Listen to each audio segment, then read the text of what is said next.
This is a depiction of the solar system, a very kind of elementary one. In the center is the sun. I am using this to teach the 10 words, the 10 commandments, and we're going to focus on the concept of gravity or kavod, heaviness, and the way that heaviness anchors order and creates an arrangement of these planets.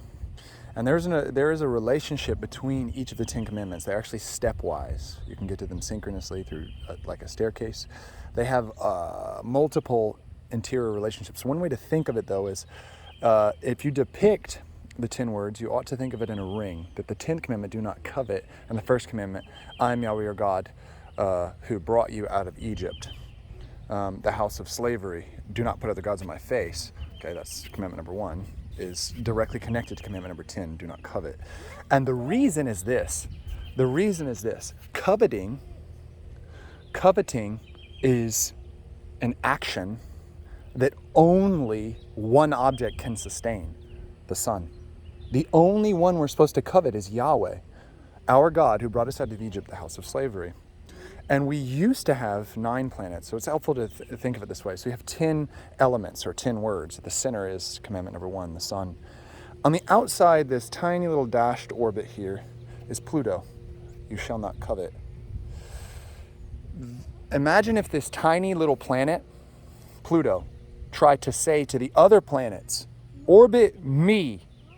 It would not be able to do so. It would cause chaos and destruction of this arrangement, which is the cosmos and creation.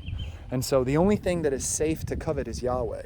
If you covet your neighbor's wife, your neighbor's car, their oxen, their donkey, their property, if you covet anything other than Yahweh, it will lead to destruction of this order for all elements involved, actually. And so the command, do not covet, is connected to the command, I am Yahweh your God, who brought you out of Egypt, the house of slavery. Do not put other gods on my face. And this system of the interlocking of these 10 words depends on us coveting one thing and one thing only, Yahweh.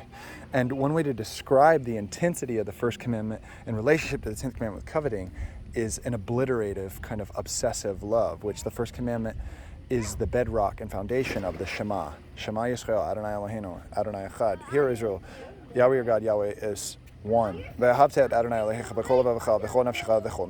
you shall love Yahweh your God with all your heart, with all your soul, with all your muchness. All.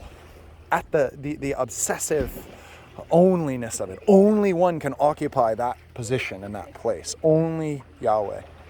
So, yeah, it's neat illustration.